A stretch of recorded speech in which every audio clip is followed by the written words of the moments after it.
إن الحمد لله نحمده ونستعينه ونستغفره ونؤمن به ونتوكل عليه ونعوذ بالله من شرور أنفسنا ومن سيئات أعمالنا من يهده الله فلا مضل له ومن يضلله فلا هادي له وأشهد أن لا إله إلا الله وحده لا شريك له وأشهد أن محمدًا عبده ورسوله صلى الله عليه وعلى آله وأصحابه وبارك وسلم.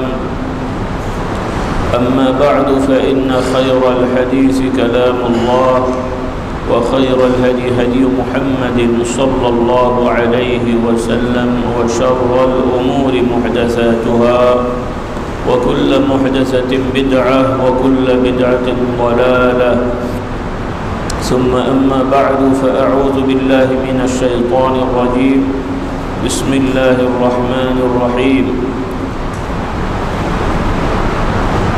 يا أيها الذين آمنوا اذكروا الله ذكرا كثيرا وسبحوه بكرة وأصيلا আল্লাহ রাব্বুল আলামিনের শানে আমরা শুকরিয়া আদায় করছি আলহামদুলিল্লাহ।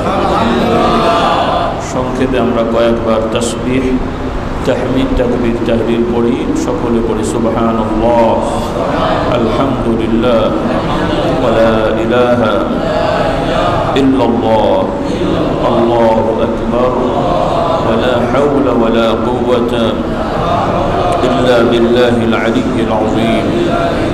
سبحان الله وبحمده عدد خلقه ورضا نفسه وزنة عرشه ومداد كلماته. سبحان الله وبحمده عدد خلقه ورضا نفسه وزنة عرشه ومداد كلماته. سبحان الله وبحمده عدد خلقه ورضا نفسه وزنة عرشه ومداد كلماته. سبحان الله وبحمده عدد خلقه ورضا نفسه وزنة عرشه ومداد كلماته. لا إله إلا الله وحده لا شريك له له الملك وله الحمد وهو على كل شيء قدير. اللهم صل على سيدنا ومولانا محمد النبي الأمي وآله وسلم. اللهم صل على محمد وعلى آل محمد كما صليت على إبراهيم وعلى آل إبراهيم إنك حميد مجيد. اللهم بارك على محمد وعلى آل محمد كما باركت على إبراهيم وعلى آل إبراهيم إنك حميد مجيد. صلى الله عليه وعلى آله وأصحابه وبارك وسلم. الحمد لله. আল্লাহ তাআলার শুকরিয়া। আমরা সংক্ষেপে কিছু তাসবিহ তাহলিল পড়েছি, আপনারা চেষ্টা করবেন নিজেরা পড়ার জন্যে। অনেকেই পড়েন, অনেকেই জানেন, এগুলো অল্পতে অনেক বেশি সওয়াবের কাজ। আলহামদুলিল্লাহ। আল্লাহ তাআলার বিধানগুলো আল্লাহ তাআলা আমাদের সুবিধার্থে সহজ করে দিয়েছেন। আলহামদুলিল্লাহ। আমরা অনেক সময় ইসলাম না জানার কারণে, না বোঝার কারণে ইসলামকে কঠিন মনে করি। আল্লাহর ওলি হওয়াটাকে অনেক কঠিন কাজ মনে করা হয়। এটা একান্ত না জানার কারণে। কারণ আমরা বিশ্বাস করি, এটাই সত্য, দৃঢ়তার সহিত আমরা বিশ্বাস করব যে ইসলাম হচ্ছে আল্লাহ তাআলার পক্ষ থেকে নির্ধারিত দিন ধর্ম। তথা দিন ধর্ম বলতে তো একটা জিনিস আমরা বুঝি, এটাকে আর একটু সহজভাবে আমি বলছি যে বর্তমানে যে আমরা বিভিন্ন রাষ্ট্রে থাকি, রাষ্ট্রের আইন থাকে না, সে আইনগুলো কারা বানায়? সাধারণত এক দেশের আইন কি আর এক দেশের লোকেরা বানায় না। সাধারণত প্রত্যেক দেশের যারা শাসক গোষ্ঠী হয় তারাই ওই দেশের আইনগুলো বানায়।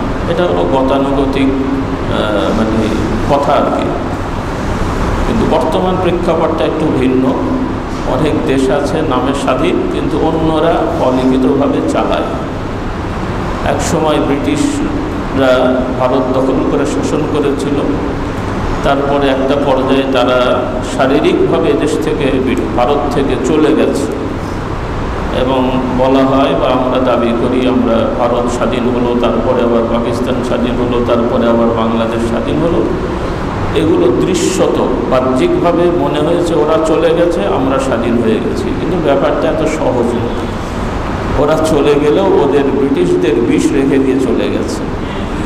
আগে এখানে থেকে শাসন করতো, এখন ওখান থেকে রিমোট কন্ট্রোলে শাসন করা হয়। এটা হলো বাস্তবতা আর কি। যাই হোক, একটু ভূমিকায় বললাম আর কি। তো স্বাভাবিক নিয়ম হলো মানুষ আইন কানুন তৈরি করে নিজের দেশের জন্য। তো আমরা মুমিন মুসলমান হিসেবে বিশ্বাস করব দৃঢ়তার সহিত। আমরা তো সবাই বিশ্বাস করি এই জগতের স্রষ্টাকে, সব কিছুর স্রষ্টা একমাত্র আল্লাহ। আমরা যে মানুষ, আমাদেরও স্রষ্টা আল্লাহ। এই মানুষ বলতে শুধু মুসলমানের স্রষ্টা আল্লাহ নাকি? ধর্ম বর্ণ নির্বিশেষে সকল সৃষ্টির স্রষ্টাই আল্লাহ তাআলা। আর এই সব মানুষের সূচনা উৎপত্তি হয়েছে এক মানুষ থেকে, তার নাম কি? আদম আলাইহিস সালাম। এটা আমরা সবাই জানি, অন্তত নামাজ যারা পড়েন তারা জানেন। কিন্তু সব নামাজিদের পরিবারের সবাই নামাজি? হ্যাঁ, আমাদের সমাজের, আমাদের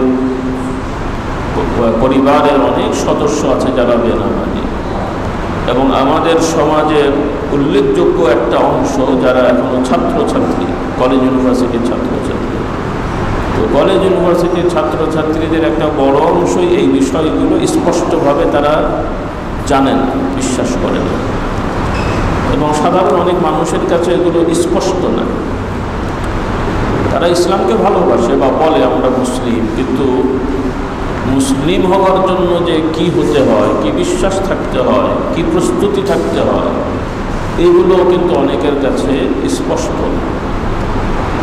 তারা মনে করে আমাদের বাপদাদা মুসলমান, মুসলমানের ঘরে জন্মেছে, আমি মুসলমান ছাড়া অন্য কি মুসলমান হয়ে গেছে। এটা ভালো দিক, কিন্তু শুধু জন্মালেই বাপদাদা মুসলমান হলেই মুসলমান হয় না। কিন্তু কোরআন এই বিষয়ে আমাদেরকে শিক্ষা দিয়েছে।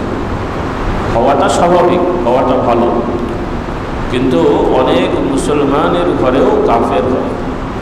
অনেক কাফের সন্তানও মুমিন মুসলমান হয়ে জান্নাতি হয়, আলহামদুলিল্লাহ। এই জন্য আলহামদুলিল্লাহ, আপনারা তো দিনদার পরেজগার, একটু বিক্ষিপ্ত কথা হয়তো বলতে হবে, একটু ধৈর্যের সহিত আমরা শোনার চেষ্টা করব ইনশাআল্লাহ।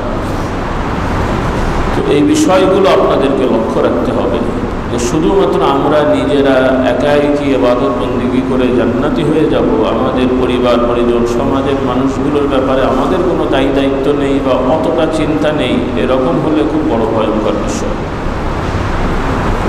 কারণ আমরা সবাই জানি নামাজ ফরজ, রোজা ফরজ, হজ যার সামর্থ্য আছে ফরজ, জাকাত যার সামর্থ্য আছে ফরজ।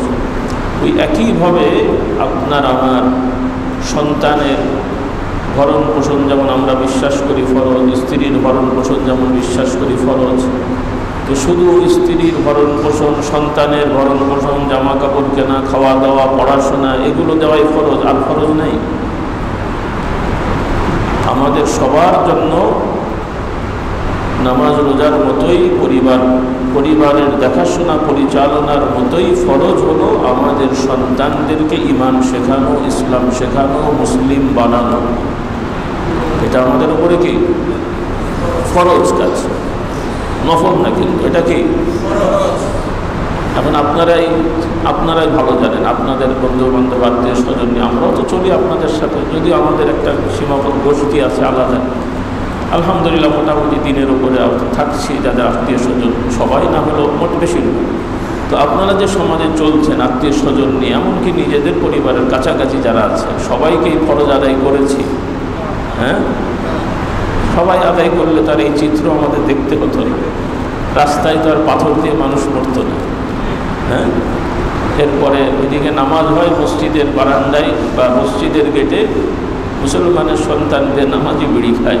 এই চিত্র তো আমাদের দেখতে হবে। আল্লাহ তাআলা আমাদের হেদায়েত দান করুন। তাহলে আমরা যারা নামাজি রোজাদার, আমরাই আমাদের ফরজ ইবাদত পালন করি না, কিছু করি কিছু করি না, আর বাকিরা তো কিছুই করে না। তো আমাদের দায়িত্ব আছে, তবে এই দায়িত্ব সাধ্যের বাইরে না। কিসের বাইরে না? সাধ্যের বাইরে না। বলি আলহামদুলিল্লাহ। একটা আমাদের সুসংবাদ হলো, আশার সংবাদ হলো যে আল্লাহর বিধান আমাদের সাধ্যের বাইরে না, মানে যেটা সাধ্যে নাই এমন জিনিস করতে আল্লাহ আমাদেরকে বাধ্য করেন না। আলহামদুলিল্লাহ। ব্যাস, তাহলে আর সমস্যাটা কোথায়? আপনি 10 কেজি টানতে পারেন, আপনার উপরে যে মাথার উপরে 20 কেজি দিয়ে বলা হয় টানতেই হবে, এটা তো মুশকিলের কাজ। কিন্তু 10 কেজি পারেন, 10 কেজি দেওয়া হয়েছে, 15 কেজি পারেন, 15 কেজি দেওয়া হয়েছে, এটা কি কষ্টের কাজ নাকি? হ্যাঁ, বলি আলহামদুলিল্লাহ।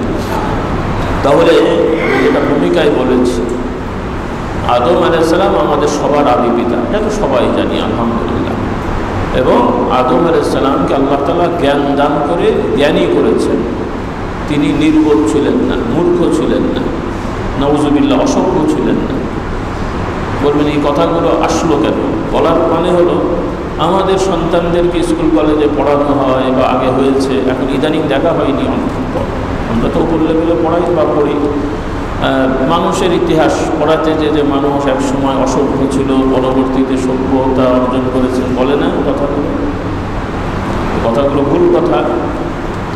আমরা আমাদের সন্তানদেরকে শেখাবো আল্লাহ তাআলা প্রথম মানুষ সৃষ্টি করেছেন আদম, সে আদমকে আল্লাহ জ্ঞান দিয়ে সভ্য করে আল্লাহ তাআলা দুনিয়ায় পাঠিয়েছেন।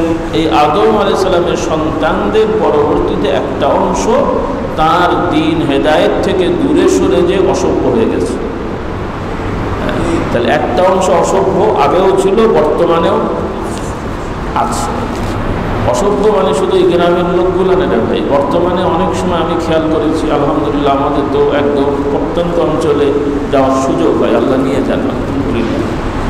তো অনেক প্রত্যন্ত অঞ্চলে সভ্য মানুষ আছে, আবার এই আপনারা তো একদম বাংলাদেশের হাটের মধ্যে আছেন, কি বল প্রাণকেন্দ্র, সব থেকে উন্নত জায়গা যেটাকে বলা হয় এই গুলশান, বনানী, তার বাড়ি ধারা ঠারা ইত্যাদি। তো এই বড় বড় নামি দামি জায়গাতেও অনেক অসভ্য আছে না নাই? বরং খুঁজলে দেখা যাবে পার্সেন্টেজ এখানেই বেশি। হ্যাঁ, নাইট ক্লাবগুলোতে, রাস্তাঘাটে কী হয় না হয় আমার থেকে আপনারা ভালো জানেন। আল্লাহ আমাদেরকে হেদায়েত দান করুন। এরা কিন্তু মঙ্গল গ্রহ থেকে আসে নাই, সবাই ভারত থেকেও আসে নাই, পাকিস্তান থেকেও আসে নাই। আমারই আত্মীয় স্বজন, দূরের হোক কাছের হোক, মমতা খালা তো গ্রামের না আছে না নেই?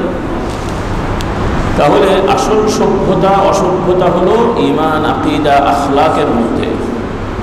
টাকা পয়সা, জামা কাপড়, কোট প্যান্ট, তাই ইংরেজি বলার মধ্যে না। হ্যাঁ, আমাদের সমাজে একটু ইংরেজি বলতে পারলেই মনে করি যে বিশাল জ্ঞানী। আমি অনেক সময় আর কি করে বলি, ইংরেজি বলা খারাপ না, কিন্তু ওই ইংরেজরা দীর্ঘ সময় এদেশ দখল করে শোষণ করার কারণে ওদেরকে প্রভু লর্ড বলতে বলতে ওদের প্রভুত্ব মেনে নিতে নিতে এখন ইংরেজি শুনলে একটু প্রভু লাগে আর কি। নৌসামি ইংরেজি একটা ভাষা, বাংলা একটা ভাষা, আরবি একটা ভাষা। তো ইংরেজি ভাষার মধ্যে তো আর কোনো জ্ঞানের কিছু নেই।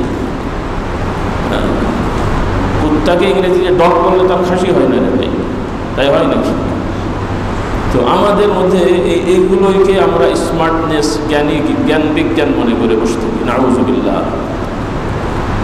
ভাষা শেখায় দোষ নেই, যে কোনো ভাষা শেখা ভালো, সম্পর্কের জন্য জরুরি, কিন্তু এর মধ্যে জ্ঞান নেই, ভাষার শিক্ষায় জ্ঞান নেই। আসল জ্ঞান হলো ঈমান, আকীদা, আখলাক, চরিত্র, এগুলো শেখার মধ্যে জ্ঞান। আর প্রকৃত জ্ঞান হচ্ছে কোরআনের মধ্যে, হাদিসের মধ্যে। মূল জ্ঞানের উৎসটা হলো অ্যারিস্টটলের কথা না, ম্যাকগাইভারের কথা না, কার্ল মাউসুদ্দিনের কথা না, অমুক দার্শনিক তমুক দার্শনিকের কথা আমাদের জ্ঞানের সোর্স না। ওর মধ্যে ভালো জিনিস আছে, মানুষের মধ্যে গবেষণা যারা করে তাদের ভালো দিকও আছে, খারাপ দিক আছে।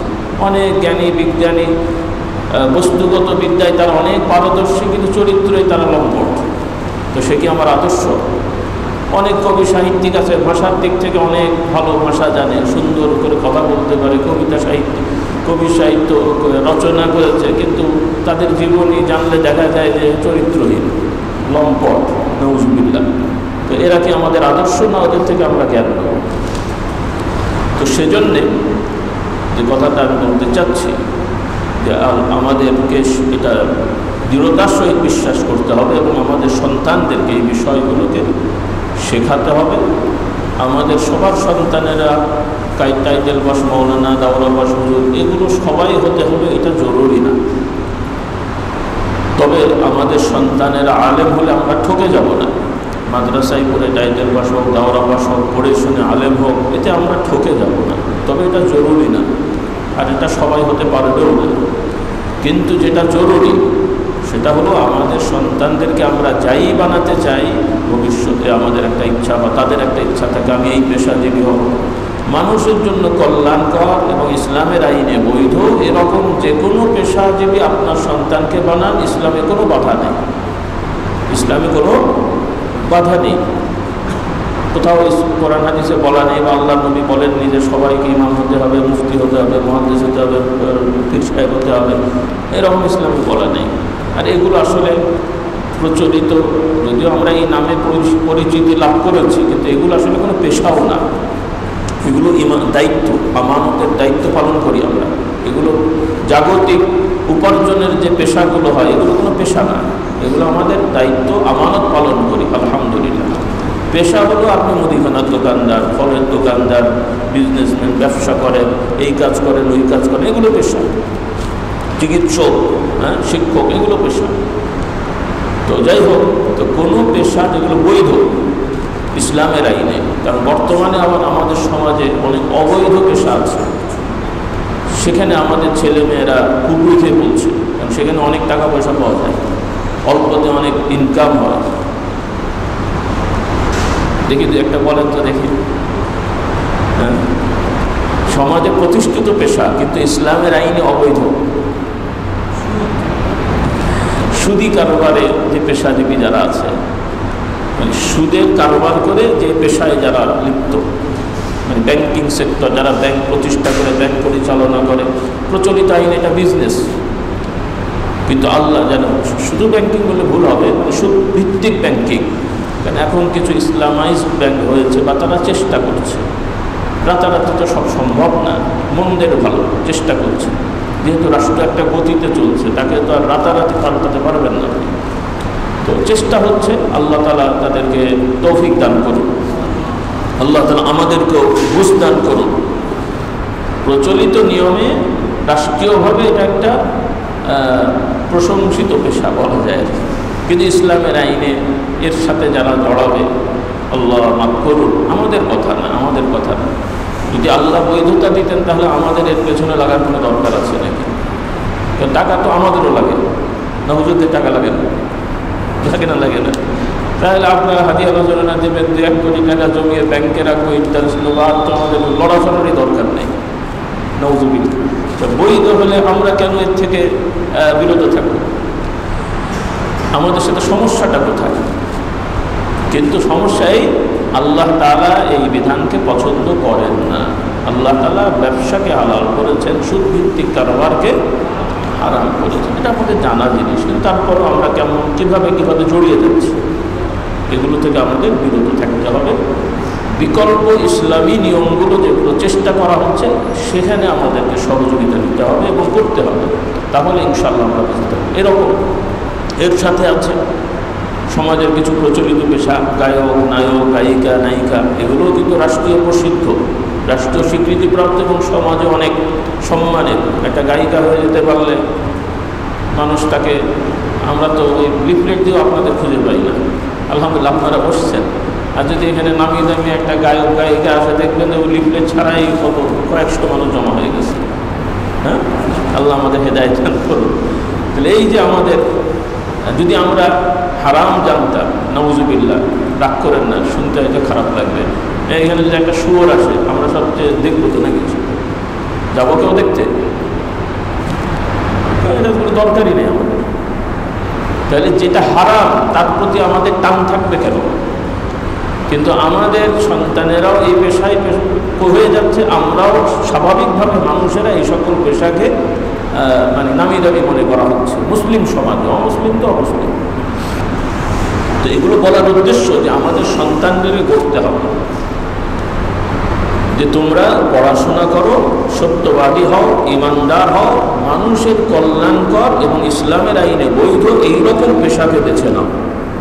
হ্যাঁ, তাহলে কি হবে? আমাদের সন্তানদের দুনিয়ারও কল্যাণ হবে, আখেরাতেরও কল্যাণ হবে। আলহামদুলিল্লাহ, এই তো আপনাদের মধ্যে অনেক ব্যবসায়ী আছেন, আলহামদুলিল্লাহ সততার সহিত ব্যবসা করছেন, আল্লাহ বরকত দিয়েছেন। অনেক বৈধ পেশাজীবী ডাক্তার, ইঞ্জিনিয়ার যারা আলহামদুলিল্লাহ সব আছে। কিছু কিছু মানুষ সব জায়গায় দুষ্ট আছে, সেটা তো আমরা যারা আলেম ওলামা নামধারী, আমাদের আলেম ওলামা নামধারীদের মধ্যেও তো দুষ্ট আছে। আমরা যে সবাই হুজুররা ফেরেশতা তা তো আমরাও দাবি করতে পারছি। তো সমস্যা সব জায়গায় থাকবে, মানুষের সমাজ যেহেতু। আর এটা নতুনও না, আল্লাহ নবীর সাথে নামাজ পড়েছে, নবীর পেছনে নামাজ পড়েছে, এরাও মুনাফিক ছিল। তো সেখানে শতভাগ আমরা ফেরেশতা হব এটা দাবি করতে পারবো না। কিন্তু তার মানে এটা নয় যে অন্যায়কে আমরা প্রশ্রয় দেবো, অন্যায়কে আমরা স্বীকৃতি দেবো।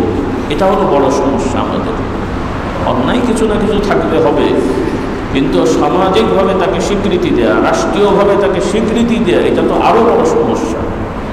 এই জায়গাগুলো আমাদের রাখতে হবে। আল্লাহ তাআলা আমাদের হেফাজত করুন। তো আমি যে কথাটা বলতে চাই আপনাদের কাছে, পৌঁছে দিতে চাই আপনাদের সন্তানদের কাছে, যে আমাদের মূল রূপটা আগে আমাদের বুঝে দিতে হবে। অন্যদের বুঝ আমাদের বুঝ এক না। আমরা এখন আসলে নামে মুসলমান, বাপদাদা মুসলমান, তার সাথে আবার অন্য রাষ্ট্রের সাথে আমাদের চলতে হয়, যার কারণে কিছু ইসলাম, কিছু কাফের মুশরিকদের রেওয়াজ, কিছু ওদের, এই সব মিলিয়ে একটা হযবরল অবস্থা। এই জন্য আমাদেরকে ইয়াকিনের সহিত বুঝতে হবে আমাদের সব কিছু পরিপূর্ণ আল্লাহর পক্ষ থেকে দেওয়া হয়েছে, বলি আলহামদুলিল্লাহ। আমাদেরকে ইসলামে নাই, আল্লাহ আমাদের শেখাননি, নবী আমাদের শেখাননি, অন্যদের থেকে ধার করতে হবে এরকমটি না। কিন্তু এখন আমরা অন্যদের ভালো জিনিস নিলেও দোষ নেই, কারণ অন্যদের মধ্যে যে ভালো জিনিসগুলো আমরা বাস্তবে দেখি এগুলো তাদের না, এগুলো ইসলামের বিধান, বলি আলহামদুলিল্লাহ। কারণ আজকে পৃথিবীতে যত রাষ্ট্র আছে, এই রাষ্ট্রগুলোর মধ্যে যাদেরকে উন্নত বিশ্ব বলা হয়, উন্নত রাষ্ট্র বলা হয়, কিছু রাষ্ট্রকে বলা হয় উন্নত বিশ্ব রাষ্ট্র, কিছুগুলোকে বলা হয় উন্নয়নশীল, আর একটা বলা হয় অনুন্নত, কি যেন বলে, রাষ্ট্রবিজ্ঞানে ভাগ করে। তো আপনারাও জানেন, তো যাদেরকে উন্নত রাষ্ট্র বলা হয়, যে একটা নাম বলেন তো। হ্যাঁ, আমেরিকা, অস্ট্রেলিয়া, ব্রিটেন ইত্যাদি ইত্যাদি, এদেরকে উন্নত রাষ্ট্র বলা হয়। কেন বলা হয়? মানে কি কি কারণে তারা উন্নত, আর কি কি কারণে অন্য যারা অনুন্নত বা উন্নয়নশীল, তাদের মধ্যে দু একটা নাম বলেন তো, জানেন? একটা হলো টেকনোলজি, আর কি? আচ্ছা, টেকনোলজি একটা পার্ট, তার মধ্যে আরেকটা পার্ট হচ্ছে সামাজিক নিরাপত্তা, ন্যায় বিচারের নিশ্চয়তা, জনগণের চাহিদা রাষ্ট্র কর্তৃক নিশ্চিত করা। এই জিনিসগুলো তাদের দেশে তুলনামূলক অনেক ভালো লেভেলে। অর্থাৎ যারা বৈধ এই সমস্ত দেশের নাগরিক, এই লোকগুলো যদি কেউ বেকারও থাকে, যারা কাজ করে তো ইনকাম করে, যেই লোকগুলো কাজ করে না বা কাজ পায় না, তারাও যদি রাষ্ট্রের কাছে আবদার করে যে আমি এই দেশের নাগরিক বা এই দেশে বৈধভাবে এসেছি কিন্তু কাজ পাই না, এটা সেটা আমার সমস্যা, আমি চলতে পারছি না, তাও রাষ্ট্র কর্তৃক তাদেরকে একটা ভাতা দেওয়া হয় নির্ধারিতভাবে। তার মানে সেই লোকটা যেন না খেয়ে মরে না যায়, রাষ্ট্র এটা নিশ্চিত করার চেষ্টা করে। আবার যেগুলো অবৈধ লোক, তাদেরও জন্য আবার ওখানে বিভিন্ন সংস্থা আছে, তারা আবার তাদেরকে শেল্টার দেয়। তার মানে ওই সমস্ত দেশে স্বাভাবিকভাবে একটা লোক খেতে মরবে, না খেয়ে মরে যাবে, এমনটি হওয়ার কথা না। রাষ্ট্র করতে, যদিও আলহামদুলিল্লাহ আমাদের সমাজে রাষ্ট্র ছাড়াই একটা গরিব মানুষ দু এক জায়গায় বসলে আমরা সাহায্য করি, ওই সমস্ত থেকে সবাই করে না। আরেকটা হলো খুন খারাপি, চুরি ডাকাতি হলে, মামলা হলে মোটামুটিভাবে অল্প সময়ের মধ্যে একটা বিচার পাওয়া যায়। আর বিচারের অপরাধ যারা করে তারাই বিচারের সম্মুখীন হয়, শাস্তি পায়। নিরপরাধ কোনো মানুষকে সাধারণত যদি বোঝা যায় নিরপরাধ, সাক্ষী প্রমাণে সব কিছু হয়, তাহলে তাকে ডিস্টার্ব করা হয় না স্বাভাবিকভাবে। বিশেষ কোনো ব্যাপার থাকে সেটা ভিন্ন। এই জিনিসগুলো কিন্তু এই উন্নত অনুন্নত শান্তিপ্রিয় এই জিনিসগুলো বিবেচনা করা হয়। ওগুলো তো আছে, টেকনোলজি তো আছে। তো এই যেই কথাগুলো আমরা বললাম, এগুলো যারা বলে সেগুলো তো এই যারা ইদানিং বই পুস্তক যে 200-400 বছরের মধ্যে, অত না, 100-150 বছরের কথা। কিন্তু আল্লাহ রাব্বুল আলামিন আদম আলাইহিস সালামকে বানিয়ে ওই শিক্ষা দিয়েছেন, সব নবীদেরকে শিক্ষা দিয়েছেন। আর এদেরও অনেক আগে, 1500 বছর আগে আমাদের প্রিয় নবী মুহাম্মদ রাসূলুল্লাহ সাল্লাল্লাহু আলাইহি সাল্লামের মাধ্যমে আল্লাহ তাআলা মদিনা সমাজকে এইভাবে আল্লাহ তাআলা প্রতিষ্ঠিত করার ব্যবস্থা করে দিয়েছেন। তাহলে এগুলো তারা তাদের থেকে ধার করতে হবে না। ইসলামে যাকাত ব্যবস্থা, রাষ্ট্র যদি নাও করে, আমরা এক এলাকায় 100 জন মানুষ থাকলে আমরাই খুঁজে খাজে আমাদের দায়িত্ব, ওই এলাকায় কে খাইনি তাকে খাওয়ানো আমাদের ইমানি দায়িত্ব।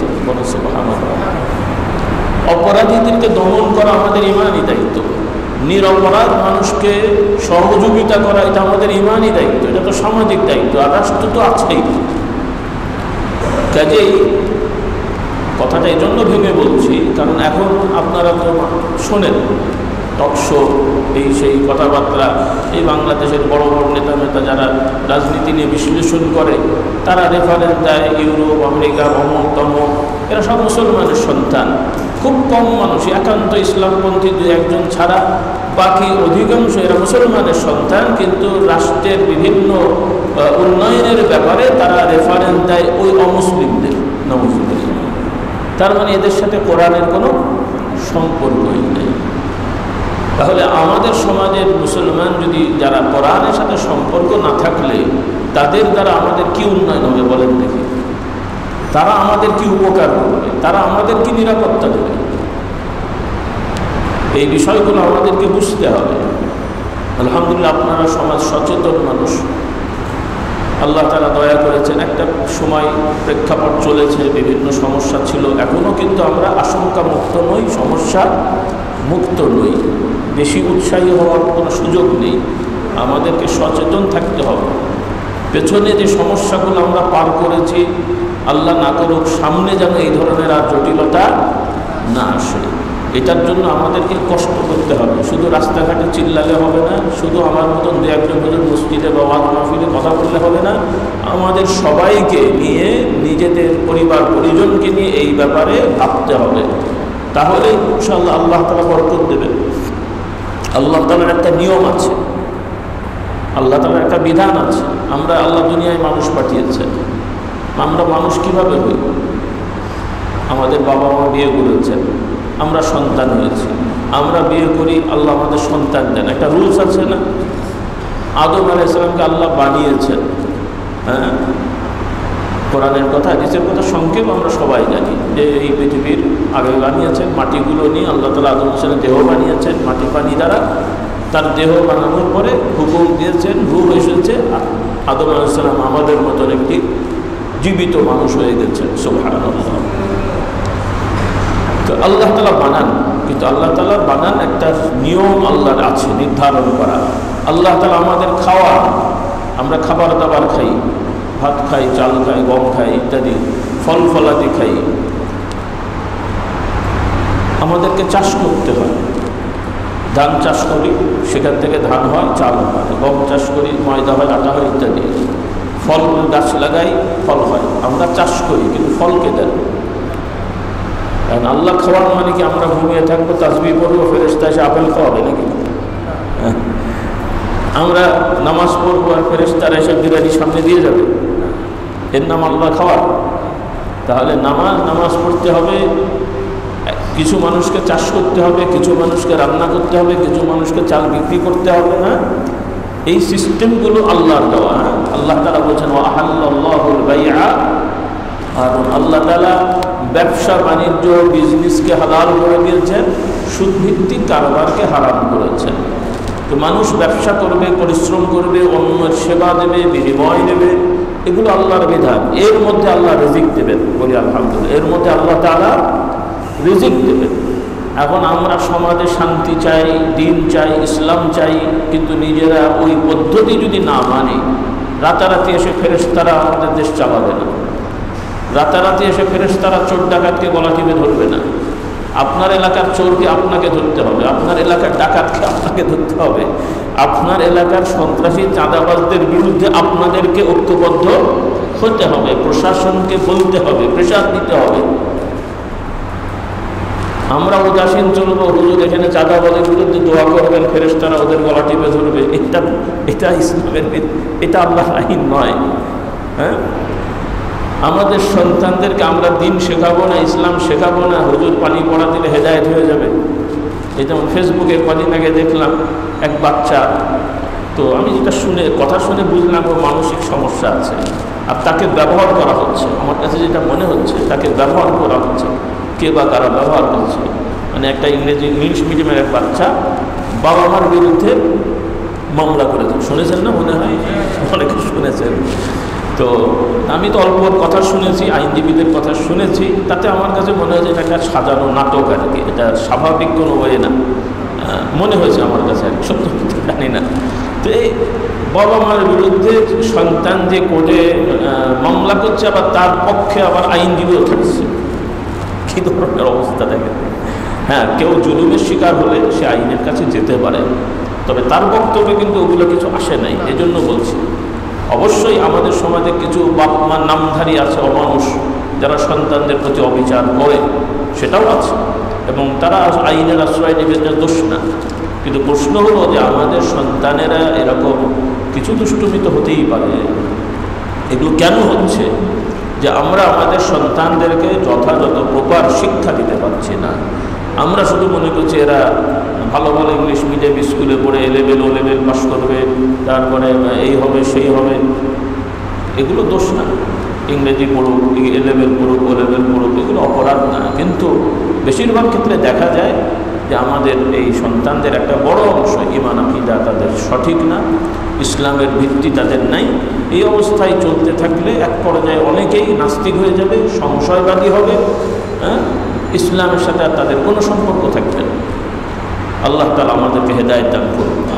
আপনারা খেয়াল করবেন, লক্ষ্য করবেন, এই বিগত 15-20 বছরের যে প্রজন্ম, 20 বছরের যে প্রজন্মটা, যাদের বয়স এখন 25-26, এদের যাদের বয়স এখন 20 থেকে 30, এদের উল্লেখযোগ্য, এদের পার্সেন্টেজের একটা বড় অংশই কিন্তু ঈমান আকীদা নাই। হয় আল্লাহকে অস্বীকার করে, অথবা মুসলিম নাম হলেও কোরআন সুন্নাহর বিভিন্ন হুকুমকে তারা অবিশ্বাস, কি বলে আপনার, সংশয় প্রকাশ করে। মানে এগুলো হতেও, হুজুররা বলে হতেও পারে, নাও পারে, এরকম একটা বলতে পারে। মানুষ মরবে, কবরে আযাব হবে, হতেও পারে নাও পারে, আল্লাহ উঠাবেন, বিচার হতেও পারে নাও পারে, এইরকম সব ব্যাপার স্যাপার। তো এগুলো আমাদের খেয়াল রাখা। তো আমি যেটা বলছিলাম যে আল্লাহ তাআলা আদমকে শিক্ষা দিয়েছেন, আল্লাহর পক্ষ থেকে নির্ধারিত দিন হলো ইসলাম। এটা আমাদের অন্তরে গাঁথা থাকতে হবে। এমনি আমরা বলি, জানি, কিন্তু তারপরে আমার বলার কারণ হলো যে অনেক নামাজি রোজাদার মানুষেরা হয় ভুল বলেন, অথবা তাদের অন্তরে এই বিশ্বাসটা দৃঢ় হয়নি। অনেকের কাছে সব ধর্মই সঠিক, ইসলাম ভালো ধর্ম, নাউযুবিল্লাহ। তাদের মতে সব ধর্মই ভালো, তবে ইসলাম সব থেকে ভালো। এই কথাটা ঠিক, বিশ্বাসটাও ঠিক। এরকম কিন্তু অনেক নামাজি রোজাদার আছে, এবং আমাদের সমাজে যারা বড় বড় পদে আছেন তাদের মধ্যে উল্লেখযোগ্য এই ধারণা, তারা নামাজ পড়লেও, রোজা রাখলেও, হজে গেলেও তাদের ধারণা যে সব ধর্মই সঠিক, সবাই ভালো, তবে ইসলাম অনেক ভালো। এটা কখনো ইসলাম হয়, ঈমান হয় না। কোনো ধর্মের সাথে আমাদের ঝগড়া করা যাবে না, কারোর প্রতি আমাদের শত্রুতা করা যাবে না, এটাও ইসলামের হুকুম। কিন্তু ইসলাম মানে আল্লাহর বিধান, নবীর আদর্শের বাইরে অন্য কোনো ধর্ম সঠিক, এই ধরনের কোনো স্বীকৃতি দেওয়া যাবে না। আর এটা বাস্তবতাও না। এটা আমাদেরকেও যেমন বুঝতে হবে, আমাদের সন্তানদেরকে এটা শেখাতে হবে। এক্ষেত্রেই আমাদের সমাজের যাদেরকে সুশীল টুশীল বলা হয় এরা বলবে যে এনারা গোঁড়ামি শেখায়, মৌলবাদী শেখায়, সন্ত্রাসী শেখায়, এরা এগুলো বলবে। কিন্তু এগুলো কোনো মৌলবাদী কথা না। মানে মৌলবাদী তো শব্দটা খারাপ না, কিন্তু এটাকে খারাপভাবে মানুষ ব্যবহার করে। একজন যদি তার মূল নিয়ে থাকে, তার বাপদাদার পরিচয় নিয়ে থাকে, এটা কি খারাপ জিনিস নাকি? তাহলে আমাদের মৌলবাদী বলতে যিনি একটা মূল নিয়ে থাকতে চান, আর তাদের ভাষায় উদারতা মানে যে যেমন পারে চলবে। হ্যাঁ, এখন তো যেমন পারে চলবে, চলতে চলতে এখন একজন পুরুষও বলছে আমি নারী, নারী বলছে আমি পুরুষ। আবার আন্তর্জাতিকভাবে এই রকম বিশ্বাসকেও প্রশ্রয় দিয়ে আইন করা হচ্ছে যে একজন পুরুষ চাইলে সে নারী হতে পারে, একজন নারী চাইলে সে পুরুষ হতে পারে। শয়তানি কোন পর্যায়ে চলে গেছে দেখেন। আল্লাহ আমাদেরকে সঠিক বুঝ দান করুন। এগুলো হচ্ছে তাদের কাছে উদারতা, তাদের ভাষায় এগুলো উদারতা। আর আমরা যারা বলছি যে না পুরুষ পুরুষ থাকতে হবে, নারী নারী থাকতে হবে, বলবে এটা হচ্ছে গোঁড়ামি। দেখ উল্টো হয়ে গেছে। আল্লাহ তাআলা আমাদেরকে সঠিক বুঝ দান করুন।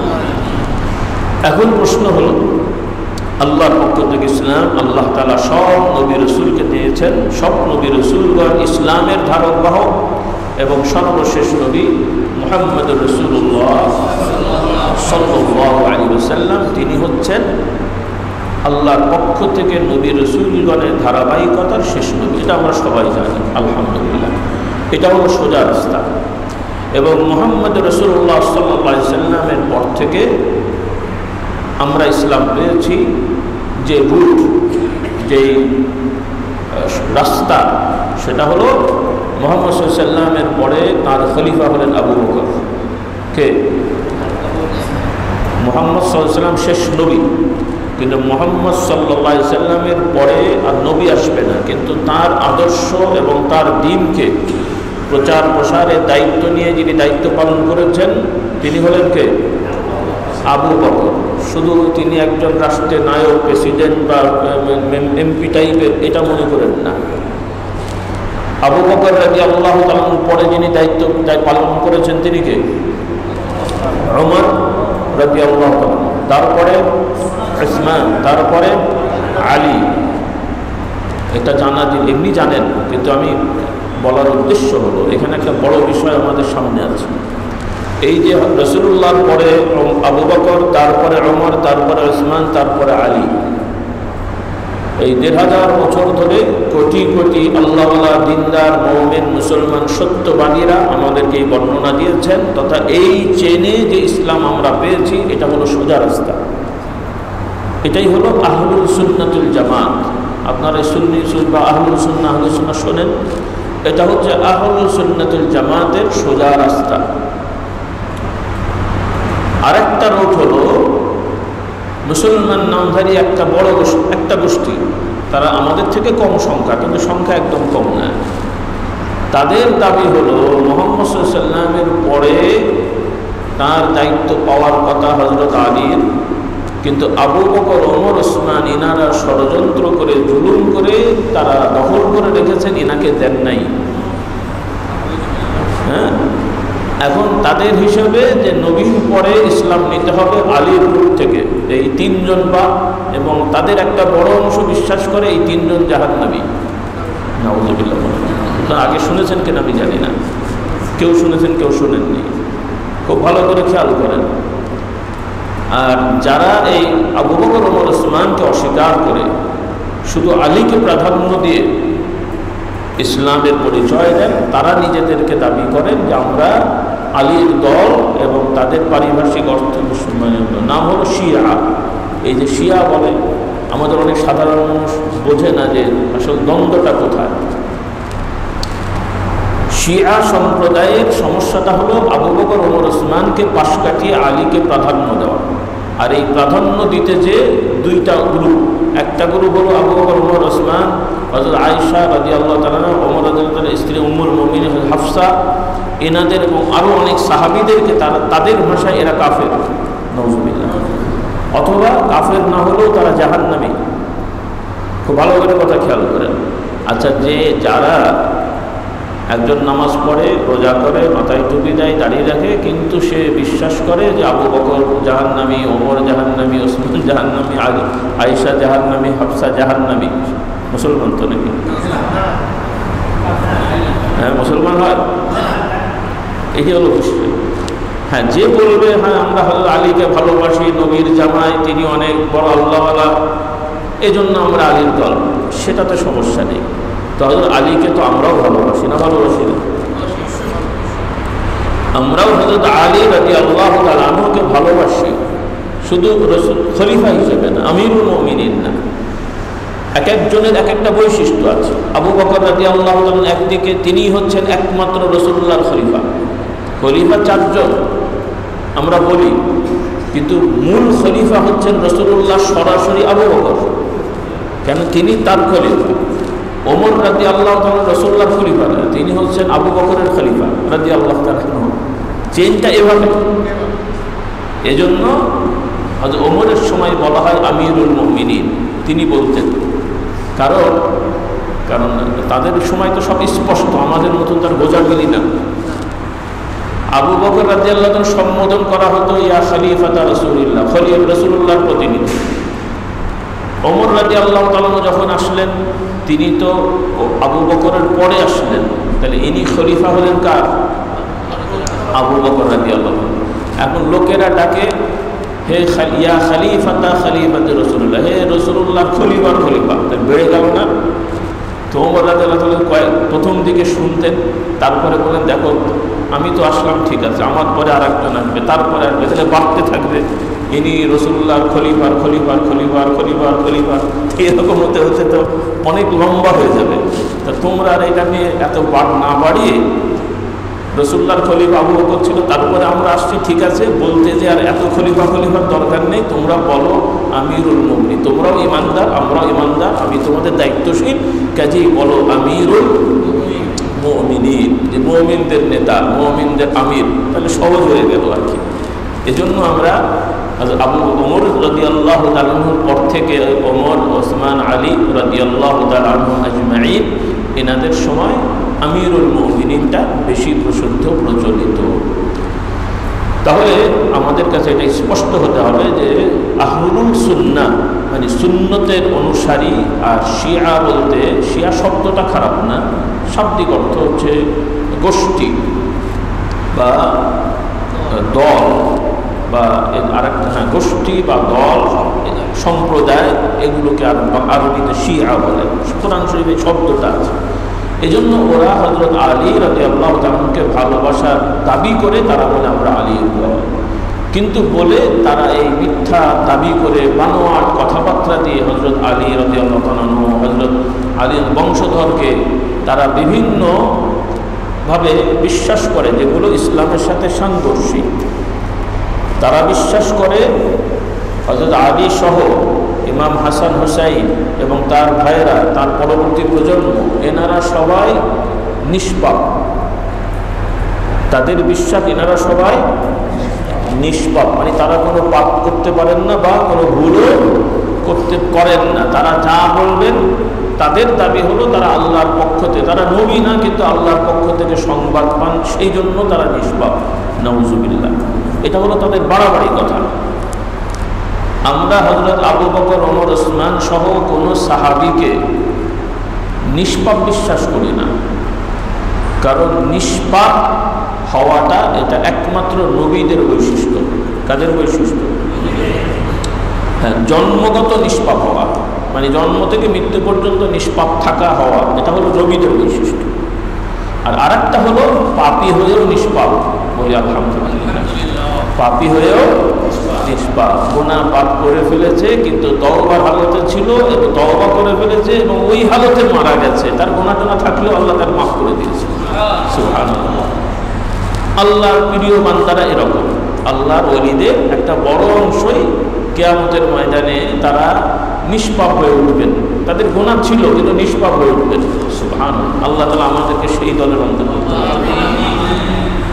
তো আবু বকর, ওমর, ওসমান, আলী সহ 10 জন সাহাবা, আশারা মুবাশশারা, বিশেষভাবে নাম উল্লেখ করা। এই যে আপনারা শোনেন আশারা মুবাশশারা, আশারা মুবাশশারা, আশারা মুবাশশারা মানে হলো আশারা 10 মানে 10, মুবাশশারা হলো সুসংবাদপ্রাপ্ত। রাসূলুল্লাহ সাল্লাল্লাহু আলাইহি ওয়াসাল্লামের 10 জন বিশেষভাবে সুসংবাদপ্রাপ্ত সাহাবী তথা রাসূলুল্লাহ সাল্লাল্লাহু আলাইহি ওয়াসাল্লাম তাদের জীবদ্দশায় আল্লাহ তাআলার পক্ষ থেকে ওহী পেয়ে তিনি জানিয়ে দেন আমার এই সাহাবীরা জান্নাতি হবে। এটা আমরা বিশ্বাস করি, কিন্তু ওরা বিশ্বাস করে না। শিয়া সম্প্রদায় এটা বিশ্বাস করে না, ওরা তো এদেরকে জাহান্নামে পাঠিয়ে দিচ্ছে, নাউযুবিল্লাহ। এবং তাদের ভাষা শুনলে আপনি অবাক হয়ে যাবেন। ইউটিউবে যদি দেখেন, যদি সাউন্ড না শোনেন চেহারা দেখেন তাহলে মুরিদ হয়ে যাবেন, আর যদি সাউন্ড বুঝতে পারেন তখন মুরিদ হওয়ার না, তখন যত বইটা করবেন। সুন্দর পাগড়িওয়ালা টুপিওয়ালা নুরানি চেহারা, কিন্তু আরবি ভাষায় কথা বলে, মনে করবেন কত সুন্দর কথা।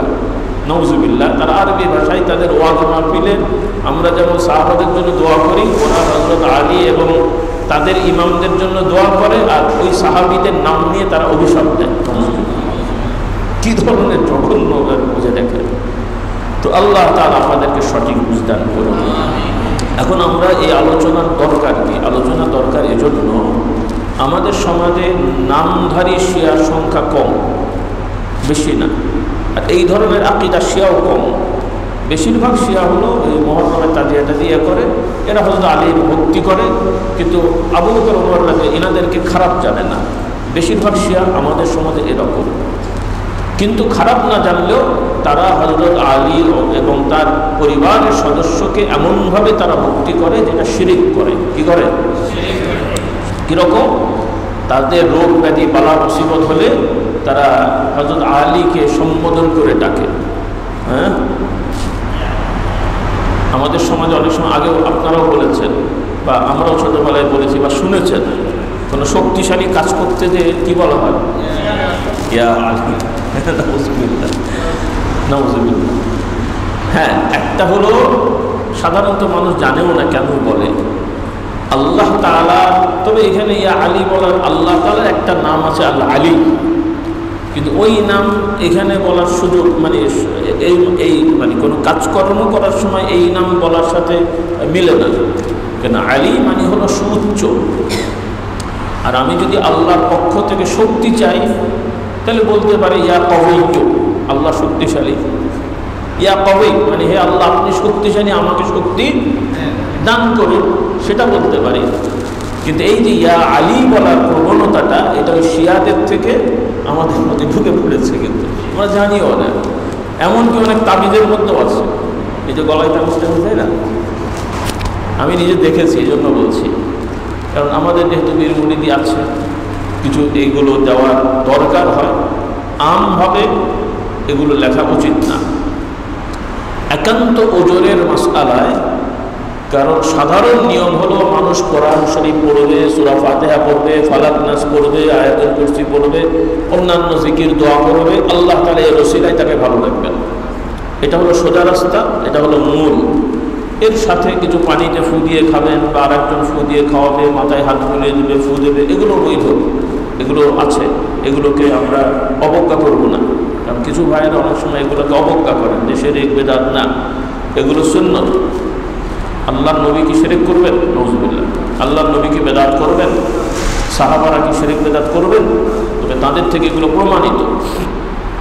আরেকটা হলো যেগুলো গলায় লটকানো হয়।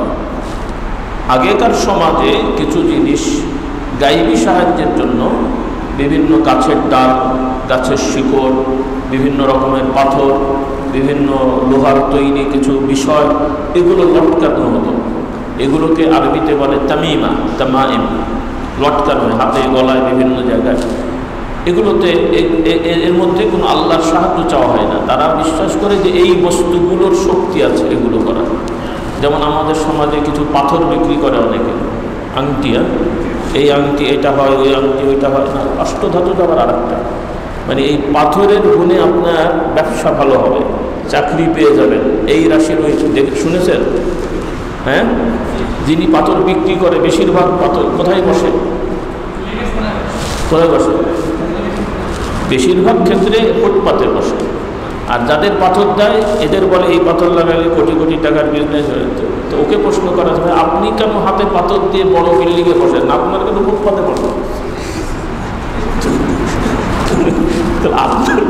আপনার ভাগ্যে ফুটপাতে বসা কেন রে ভাই? তো আপনি পাথর লাগিয়ে বড় বিল্ডিং পাচ্ছি কেন? হ্যাঁ, প্রশ্ন করা উচিত না। মানুষের বুদ্ধিটা দেখেন, ওর থেকে আংটি দিচ্ছে না আমি কয়েক লাখ টাকার মালিক হব, কিন্তু মাথায় একটু প্রশ্ন না, তাহলে এই বেচারা এই দশা কেন? আল্লাহ এদেরকে দায়িত্ব করুন। এই যে পাথর তার ভাগ্য পাল্টে দেবে, রাশি তার ভাগ্য পাল্টে দেবে, এগুলো শিরকি বিশ্বাস, এগুলো কোনো মুমিন করতে পারে না। আল্লাহ আমাদেরকে হেদায়েত দান করুন, গলায় রাখুন, এগুলো শিরক। আর জিনের সমস্যা হলে, জিন একটা সম্প্রদায় আছে আল্লাহর সৃষ্টি, আমরা বিশ্বাস করি, আপনারাও করেন, তবে আমি বলছি এজন্যে, সমস্যা তো অনেক দিকে, অল্প সময় কত বলবো বলেন দেখি। ইদানিং কিছু মুসলমান নামধারী মুসলমান তারা জিনকে অস্বীকার করে, মানে জিন শব্দকে বিশ্বাস করে কিন্তু সম্প্রদায়কে অস্বীকার করে। তারা বলে জিন বলে কোনো সম্প্রদায় নাই, এটা আল্লাহ তাআলা রূপক অর্থে একটা শক্তিকে ব্যবহার করেছেন, নাউযুবিল্লাহ। এটা বড় বিভ্রান্তিকর, এটা কোরআনে স্পষ্ট আছে, এবং রাসূলুল্লাহর কাছে জিনরা এসেছে, রাসূলুল্লাহ বায়াত করেছেন, এগুলো কোরআনে স্পষ্ট আছে। কাজেই এই জিন কোনো সম্প্রদায় না, এটাকে হালকা করে দেখলে হবে না। যারা এটা মনে করে তাদেরকে কোরআন দেখানোর পরেও যদি ব্যাখ্যা করে, আমার তো সন্দেহ হয় এদের ঈমান থাকবে না, এটা কুফরি। কারণ কোরআন শরীফে স্পষ্ট, আমরা যেমন মানুষ একটা গোষ্ঠী আল্লাহর সৃষ্টি, জিন একটা গোষ্ঠী আল্লাহর সৃষ্টি আছে, কোরআনে স্পষ্টভাবে প্রমাণিত আছে। তো তবে মানুষের মধ্যে যেমন ভালো মানুষ আছে, খারাপ মানুষ আছে, ওদের মধ্যেও খারাপ জিন ভালো জিন আছে। তো এই বদ জিনগুলো অনেক সময় আমাদেরকে ডিস্টার্ব করে, আমাদের ছেলেদের মেয়েদের ডিস্টার্ব করে, এটা আগে থেকেই করে, এটা ভয়ের কারণ নেই। তারা তাদের শক্তিতে ডিস্টার্ব করার চেষ্টা করে, আমরা বিশ্বাস করব আল্লাহর শক্তি অনেক বড়, আলহামদুলিল্লাহ। তারা ডিস্টার্ব করলে আমরা আল্লাহর শক্তির কাছে সারেন্ডার করব, আল্লাহর কাছে সাহায্য চাইব, আল্লাহ তাআলা আমাদেরকে হেফাজত করবেন। আর সেই সাহায্য চাওয়ার একটা রাস্তা হলো কোরআনের আয়াত পড়া, জিকির করা, দোয়া পড়া, এগুলো হচ্ছে সোজা রাস্তা। বা আমি না জানলে কেউ পড়ে আমাকে রুকিয়া করবে, ঝাড়ফুঁক দেবে, এটা হচ্ছে সোজা রাস্তা। আর অনেক সময় যেটা হয় যে অনেক লোক আছেন যারা নিজেরা পড়তে পারে না, আবার তাকে যে পড়ে কেউ নিয়মিত পরিচর্যা করবে এইরকমও কোনো লোক নাই। এই সমস্যা কিন্তু আছে, যেহেতু আমরা সমাজে চলি, আমাদের কাছে লোকেরা আসে তো সমস্যা নিয়ে, তখন আমরাই ফেস করি। কারণ গ্রামগঞ্জে অনেক লোক আছে যারা নিজেরাও কিছু পারে না, আর আমরা তো অল্প সময়ের জন্য যাই। তাদের ওই এলাকায় কোনো ভালো আলেমও নাই যে নিয়মিত তাদের পরিচর্যা করবে, পরিবারেও নাই। এখন তার তো একটা রাস্তা হবে নাকি, তার তো একটা উপায় থাকতে হবে। তখন ওলামারা ব্যাখ্যা করেছেন, যেহেতু এই আয়াত করে আমরা ফু দিই, এই আয়াত করে আমরা পানি পড়া দিই, এখন কেউ পড়ার নাই, এ নাই, তখন তারা কোরআনের আয়াত কাগজে লিখে বা অন্য কিছুতে লিখে বাক্যবিত ওইটাকে ভাঁজ করে তাদের গলায় বা হাতে দিতে বলেন। আল্লাহর কালামের ওসিলায় যেন আল্লাহ হেফাজত করেন। কার ওসিলায়? আল্লাহর কালাম, আল্লাহর কথা। এখানে আল্লাহর কালামের সাহায্য চাওয়া, ঝোলানো মানে আল্লাহর প্রতি ভরসা করা নাকি হুজুরের প্রতি ভরসা করা? কার প্রতি? আল্লাহর প্রতি ভরসা করে আল্লাহর কালামের ওসিলা দিয়ে যদি কাগজে লেখা হয়, ওলামারা এটাকে জায়েজ বলেছেন। কেউ কেউ গণহারে হারাম বলেন, কিন্তু আমাদের প্রশ্ন হলো যে আমরা যদি গণহারে হারাম বলি, তাহলে এই রোগীগুলোর ট্রিটমেন্টটা কি হবে? আল্লাহ তাআলা ওযুর পরিবর্তে তায়াম্মুম করে দিয়েছেন। যার সুস্থ সে ওযু করবে, যার পানি নাই অসুস্থ সে কি করবে? তায়াম্মুম করবে। তো একজন কোরআন পারে সে আমল করবে, যে পারে তাকে দেবে, কিন্তু যার পড়ারও লোক নাই, নিজেও পারে না, তো সে কী করবে? তার তো একটা ওয়ে থাকতে হবে, এটা আমাদেরকে বুঝতে হবে। কারণ আমাদের সমাজে অনেক ভাইয়েরা জোরালোভাবে এটার পক্ষে বলেন, জোরালোভাবে বিপক্ষে বলেন। আমি এই কথাটা আনার কারণ বলবো, আজানের সময় হয়ে গেছে না? না 15তে না, আজান কততে? ও 20। আচ্ছা আমি একটু বলে রাখি, আজান 20 হবে।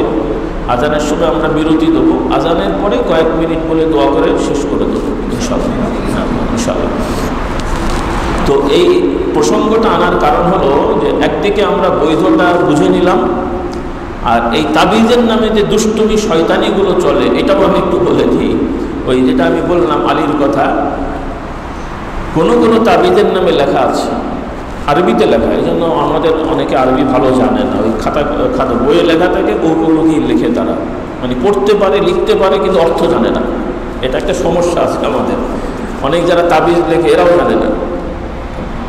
যেমন আমাদের অনেক বাচ্চারা হাফেজে কোরআন খুব সুন্দরভাবে পড়তে পারে কিন্তু কিছুই পড়ছে না। তো সে বোঝে না মানে খারাপ আমি তা বলছি না, কারণ কোরআন বোঝার জন্য আরবি যে ভাষায় জ্ঞানী হতে হয় এটা 2-4-10 বছরে হয় না, এটা অনেক প্র্যাকটিস লাগে। তো যাই হোক, তো একজন এই তাবিজের বইগুলোতে একটা তাবিজ আছে, সেখানে ওই হযরত আলীর সাহায্য চাওয়া হয়, নাউজুবিল্লাহ। কার সাহায্য চাওয়া হয়? আলীর সাহায্য চাওয়া হয়, মানে লেখাই হয়েছে আলীর সাহায্য চেয়ে তুমি এই করো, ওইটা আবার হুজুরেরা ভাঁজ করে গলায় দিয়ে দেয়, নাউজুবিল্লাহ। তো আমার চোখে এটা পড়ে গেছে, পরে আব্বাজানকে আমি দেখালাম, আব্বাজান বলে কী হলো, আমি বললাম এই সমস্যা। তো পরে ওইটা মানুষকে বোঝানো হয়েছে, অর্থাৎ আমরা সুন্নি, আমরা হযরত আবু বকর ওসমানকে ভালোবাসি, আমরা নিজেদেরকে শিয়াও করি না, কিন্তু আমাদের সমাজে ওই শিয়াদের তাবিজ ঢুকে গেছে, গলায় নিয়ে চলে বেড়াচ্ছে। সূক্ষ্ম কীভাবে আমাদের মধ্যে এই ফিতনাগুলো ঢুকে পড়েছে। এজন্য আমি এই জিনিসটা আমাদের স্পষ্ট করতে হবে, কারণ বর্তমান একটা প্রেক্ষাপট হয়েছিল যুদ্ধ নিয়ে পক্ষ বিপক্ষ অনেক ব্যাপার হয়েছে। আমরা স্বাভাবিকভাবে ধর্মবর্ণ নির্বিশেষে কোনো মানুষ যদি জুলুমের শিকার হয়, সামাজিকভাবে আমরা মাজলুমের পক্ষে থাকব। কার পক্ষে? সেটা সামাজিকভাবে যে জুলুমের শিকার হবে, সে যদি একটা হিন্দুও হয়, কথার কথা, একজন দাড়িওয়ালা লোক মাথায় টুপি, সে যদি একটা লাঠি নিয়ে এসে আপনার পাশে পরিচিত একজন হিন্দু নিরপরাধ তাকে এসে যদি মারতে আসে, আপনি কি বসে থাকবেন না? ওর মাথায় টুপি আছে, মারো, বসে থাকবেন? তাহলে টুপিওয়ালা দাড়িওয়ালাও যদি জুলুম করে তাহলে তাকে ধরতে হবে, আর কোনো অমুসলিমও যদি জুলুমের শিকার হয় তাকে শেল্টার দিতে হবে। এটা হলো ইসলামের শিক্ষা। কারণ টুপি দাবি পড়লেই যে সবাই ফেরেশতা তো হয়ে যায় না, হয় মাঝে মাঝে দু একটা চোর ধরা পড়ে দাড়িওয়ালা। দাড়ি তো ভালো জিনিস, কিন্তু এই দাড়ির জন্য কি তার চোরের মামলা খালাস হয়ে যাবে নাকি? এমনি তো ধরা পড়ে আমাদের দরবারের মসজিদে তাহাজ্জুদের সময় মোবাইল চোর ধরা পড়েছে দাড়িওয়ালা টুপিওয়ালা, তাও তাহাজ্জুদের সময়। মানে আমরা হাসছি কিন্তু আমরা কোন পর্যায়ে চলে গেছি। আমাদের বাৎসরিক ওয়াজ মাহফিল চলছে, মানুষরা আসছে, ছিল ওখানে, শেষ রাতে বেচারারা উঠে তাহাজ্জুদ পড়ছে, আর ওই চোর সে আগে থেকেই টুপি মাথায় দিয়ে এসে ওই সময় টার্গেট নিয়ে বেচারা তাহাজ্জুদ পড়ছে। ও মনে করছে মসজিদ ফাঁকা, মোবাইলটা সামনে বা পাশে রেখে না পকেটেই মনে হয়, যাই হোক, আর ও টার্গেট আগে থেকেই নিয়ে আসছে। তো উনি তাহাজ্জুদে নাও, সেও এসে ওর পাশেই তাহাজ্জুদের নিয়ত করে মোবাইল চুরি করেছে। কী অবস্থা! তা এখন যদি মামলা হয়, আমি পীর সাহেব যদি কাজী হই, হ্যাঁ, কথার কথা আর কি, মানে দুঃস্বপ্ন আর কি বলতেছি আর কি, আপনাদের সমাজের যে অবস্থা, মানে আপনাদের সমাজের বিচারকও আর একটা চোর, কি বিচারকও ডাকাত, তা কী বলবেন বলেন দেখি? আল্লাহ হেদায়েত দান করুন। তো যাই হোক, আবার আপনারা মাইন্ড করেন না, মানে সবাই তো আর না, কথার কথা বলছি আর কি, কারণ এগুলো তো আমি তো আর বানিয়ে বলছি না, এগুলো প্রমাণ আছে। হ্যাঁ, তো আল্লাহ হেদায়েত দান করুন, আমিন। তো এখন যদি কেউ বিচারক মানে চোর আসে, সাক্ষী আসে, এখন আমি ওর মাথায় টুপি আর দাড়ি থেকে বলবো যে বেটার মাথায় টুপি আছে, দাঁড়িয়ে আছে, মাফ করে দিলাম, বলা যাবে?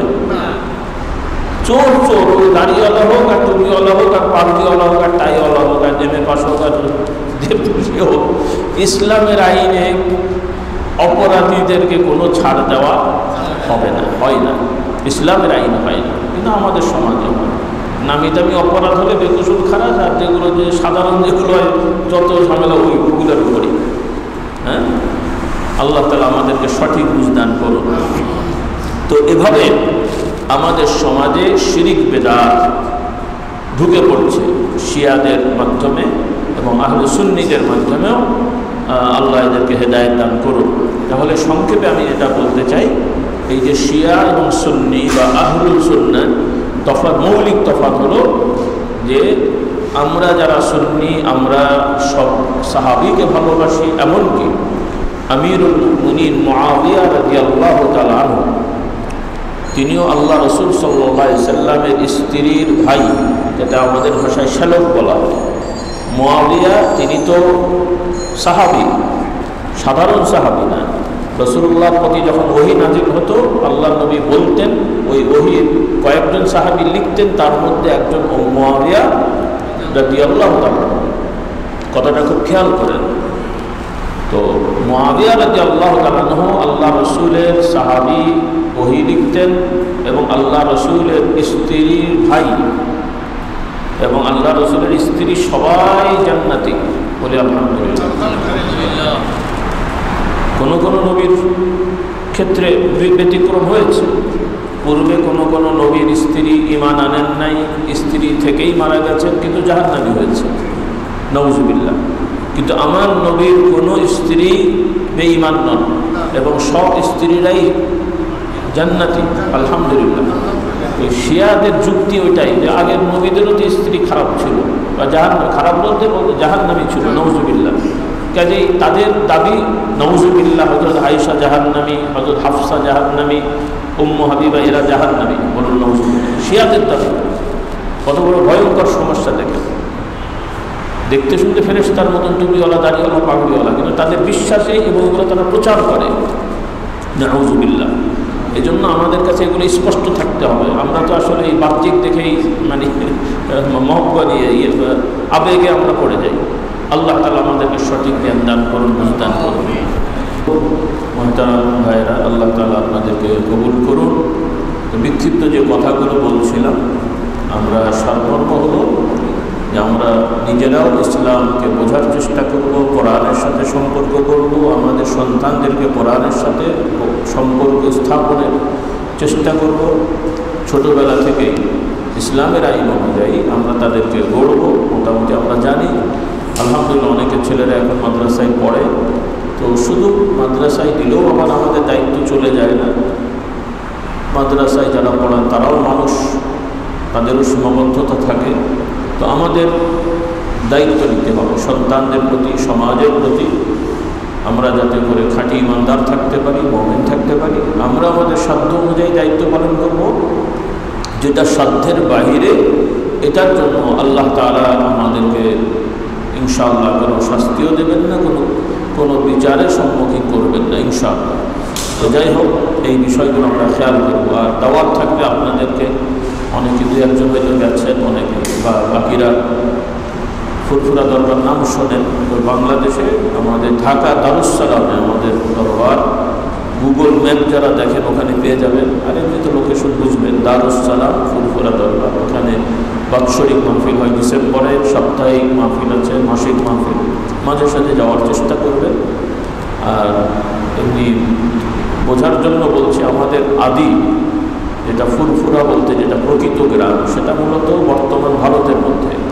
কিন্তু আলহামদুলিল্লাহ আমরা সেই ব্রিটিশের সময় থেকেই, ব্রিটিশ আমল থেকেই পুরো পশ্চিম বাংলা, বর্তমান বাংলাদেশ, আসাম টাসাম এই সমস্ত জায়গায় আমাদের পূর্বপুরুষরা বিচরণ করতেন। সেই সুবাদে পূর্ব পাকিস্তানের সময় থেকে আমাদের এখানে প্রতিষ্ঠিত দরবার আছে। তখন দেশ ভাগ হওয়ার কারণে এগুলো, আর যখন ভাগ ছিল না তখন ওখান থেকেই সব জায়গায় যাওয়া হতো।